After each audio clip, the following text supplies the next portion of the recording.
मस्त वाटलं सगळ्यांना. हाच जोश, हाच जल्लोष शेवटपर्यंत राहील अशी अपेक्षा मी बाप्पाच्या चरणी करतो आणि माझी 2 सुमनं तुमच्यासमोर मांडतो. छत्रपती शिवाजी महाराजांच्या पदस्पर्शानं पावन झालेल्या कोल्हापूर नगरीमध्ये, शाहू महाराजांच्या कर्मभूमीमध्ये आई अंबाबाईच्या आशीर्वादाने आणि मी शाहू महाराजांची मुलगी राधाबाई हिच्या राधानगरी ही माझी कर्मभूमी आणि माझ्या राधानगरीच्या पलीकडचंच गाव म्हणजे सोन्याची शिरोली ही श्री नंदकुमार वळंजू यांची देखील बालपणीचं कर्मभूमी आणि त्यांचाच आज इथं मुलगा उपस्थित आहे प्रसाद वळंजू. तसेच इथं आपले मास्टर युगल सर, परत इथं अनेक वाद्यपथकांचे पदाधिकारी इथं उपस्थित आहेत. करवीर नाथ, करवीर गर्जना, केसरी, मला अजून म्हणजे शाहू गर्जना, बाकीचे जे कोण असतील माझ्याकडून राहिलं असेल ना तर त्यांनी समजून घ्या. तर या सर्वांचं मी अगदी अभिनंदनपूर्वक नमस्कार करून मी तुमच्यासमोर 2 शब्द मांडत आहे. सगळ्यांना पहिला तुमच्या सराव शुभारंभाच्या हार्दिक हार्दिक शुभेच्छा. फक्त सर्वांना एकच सांगू शकतो, मी थोडंसं एक वेगळ्या विषयावर बोलतोय पण तो विषय तुम्हाला अनुसरून आहे आणि या विषयाचा सर्व वाद्यपथकातील पदाधिकाऱ्यांनी विचार करावा ही एक माझी नम्र विनंती आहे. वाद्यपथकाचा शुभारंभ असू दे किंवा वाद्य तुमचं चालू असू दे तर यावेळी जरा बरोबर तुम्ही टाईम टू टाईम चालू करायचा प्रयत्न करा. सगळ्या वाद्यपथकांच्या पदाधिकाऱ्यांना एक विनंती आहे, ज्याप्रमाणे मंडळं तुम्हाला बांधील ठेवतात त्याप्रमाणे तुम्ही देखील मंडळाला बांधील ठेवा. तुम्ही आम्हाला ही टायमिंग दिल्या, याच्या पुढे आम्ही 1 तासच वाट बघणार, तिथून पुढे आम्ही वादन करणार नाही. माफ करा, सरळ आणि स्पष्ट बोलतोय. एक वेळी एकेका मंडळाला 2-2, 3-3 सुपारी असतात. त्यांचं मॅनेजमेंट सगळंच बिघडतं. ज्या पद्धतीनं तुम्हाला मंडळ बांधील ठेवतं त्या पद्धतीनं तुम्ही देखील एक तुमचा नियमावली तयार करा आणि त्या पद्धतीनं मंडळांना देखील बांधील ठेवा. मी गेल्या वर्षीच्या आगमन सोहळ्यामध्ये आणि विसर्जन सोहळ्यामध्ये हे नोटीस केलेलं आहे की काहीतरी मंडळांचा प्रत्येक ठिकाणी गोंधळ झाला, घोटाळा झाला. त्यामुळे काही मुलांची विभागणी अशा पद्धतीनं झाली आणि दोन्ही ठिकाणी वादन व्यवस्थित झालेले नाही. हा दोष तुमचा नव्हता, काही मंडळांचा होता.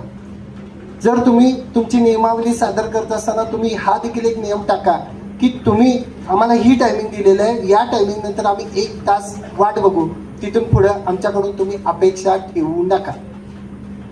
हा नियम तुम्ही का काढा हे मी सांगतोय. याच्यामुळं तुम्ही प्रशासनाला देखील न कळत सहकार्य करता. प्रशासनाला जर विचार करायचा गेला तर पोलीस प्रशासन हे तुमच्या आमच्यातलीच मुलं असतात, माणसं असतात, त्यांना देखील खूप त्रास होत असतो. तर हा जर नियम तुम्ही ठेवलात तर कदाचित मंडळ देखील त्यांच्या मिरवणुका व्यवस्थित आणि वेळेत चालू करतील. ही सगळ्यात पहिली गोष्ट. आपण कुठल्याही मुहूर्ताला देवासमोर पत्रिका ठेवतो म्हणजे अर्थात देवाला आपण आमंत्रण देतो. देवानं तुमच्या पत्रिकावरची वेळ वाचलेली असते. संध्याकाळी 6 वाजता सराव शुभारंभ, 12:30चा मुहूर्त अक्षताचा. माफ करा, थोडं स्पष्ट बोलतोय. कोल्हापुरातली अतिशय आता सध्याची जो ट्रेंड चाललेला आहे त्या ट्रेंडनुसार बोलतोय. तुम्ही देवाला आमंत्रण द्यायला लागता त्यावेळेला देवाला तुम्ही असं सांगत नाही की आमचं 12:30चं लग्न कदाचित 2 वाजता होईल, आमचा 6 वाजताचा शुभारंभ कदाचित 9 वाजता होईल.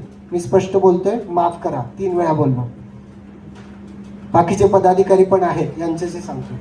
एक लक्षात ठेवा, तुम्ही ज्या अर्थी ज्या देवाला तुम्ही आमंत्रण देता त्या अर्थी तो देव त्यावेळेला तुमच्या इथं न कळत उपस्थित असतो. आणि ज्यावेळी प्रत्यक्षात तुमचा शुभारंभ होतो, प्रत्यक्षात ज्यावेळी लग्नाच्या अक्षता पडतात त्यावेळी तो देव वाट बघून दुसरीकडे गेलेला असतो. हे तुमचं एकच लग्न नाही आहे, त्याला लग्नाच्या मुहूर्ताला कित्येक तरी मुहूर्त असतात. सगळ्यांनीच देवाला पत्रिका ठेवलेली असते. तर काय, जर तुम्ही, मला सांगण्याचं तात्पर्य एवढंच असतं, वेळेचं भान जर तुम्ही ठेवला तर वेळ तुमचा भान ठेवते, एवढं मात्र लक्षात ठेवा. ठीक आहे. तुम्ही स्वतः सगळेजण, मला वाटते तुम्ही एक तुमचा काहीतरी ग्रुप किंवा संघ असेल किंवा संघटना असेल तर तुम्ही शक्यतो हे करा. याच्यातून प्रत्येक मंडळाला देखील थोडंसं तुमच्या काळजीनुसार ते लवकर आवरतील किंवा लवकर सुरुवात करतील आणि याच्यामुळे नकळत तुमचं प्रशासनाला देखील सहकार्य होईल. माफ करा, शुभारंभाच्या दिवशीच बोलतोय, कारण की सुरुवातच आहे. तर सुरुवातीपासून अगदी काटेकोरपणा यावा या बाबतीत हे तुम्हाला माझं फक्त सूचकता आहे. ठीक आहे. सुंदर मनमोहक फुलं असणं बागेचे भूषण, उत्तम सौंदर्य असणं युवक युवतीचे भूषण, तद्वताच या भारतात राष्ट्रीय एकात्मता असणं हे आपलं भूषण ठरतं. दरवेळेचं माझं हेच वाक्य ठरलेलं असतं. माझ्या भारतातल्या राष्ट्रीय एकात्मतेला मी जास्त मान देतो. त्या पद्धतीनं आज तुम्ही जुने असाल, नवीन असाल, कोण असाल, शुभारंभाला सगळेजण एकत्र दिसताय, यामध्ये आनंद आहे.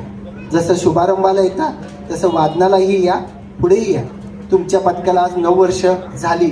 9 वर्ष ही संघटनेची, एकतेची आणि उत्तम वादनाचं प्रतीक आहे, हे यावरून सिद्ध होतं.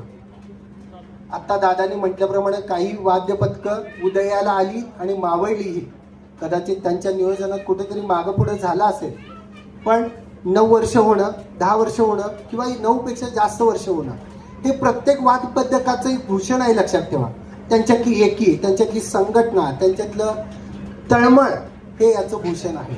आणि आज अभिमानानं ह्या 9 वर्ष ऐकल्यानंतरच, 9 वर्ष हे वाचताना ऐकताना कमी वाटतं, पण 9 वर्ष हे ज्यावेळी आपण विचार करतो हे खूप अगदी, म्हणजे ते कसं करायचं, कसं जमवायचं. मास्तरांनी बाजू काढलेली, मास्तरांनी भार सोपवला. लक्षात ठेवा, लग्न झालंय. एक भार वाढलाय आणि एक भार दुसरीकडे सोपवलाय. तर काय आहे, लक्षात ठेवा, किती केलं तरी गुरु हा गुरुच असतो. म्हणजे आपण म्हणतो ना, बाप तो बापच. आत्ताच विषय झाला की मास्तर आम्हाला म्हटले की मी यावेळेला आम्ही थोडं लांबच राहिलो. मी त्यांना पटकन म्हटलं, संस्थापक लांब राहू शकत नाही.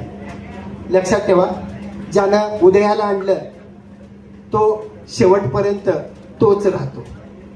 ठीक आहे. त्यामुळे मास्तरांनी बाजू काढलेली नाही आहे, मास्तरांनी भार सोपवलाय, संधी दिल्या, सोनं करा, एवढंच मी सांगतो. मास्तर हे तुमच्या पाठीशी कायम असणार आहेत, कायम तुमच्यावर लक्ष असणार आहे आणि कायम तुम्हाला ते मार्गदर्शन करत राहणार आहेत. ठीक आहे.